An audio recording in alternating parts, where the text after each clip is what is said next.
soo baxay ayuu gedigaygu yahayo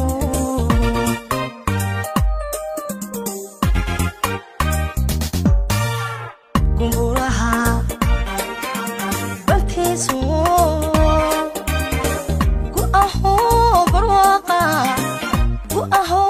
barwaaqa gardobkii ka soo baxay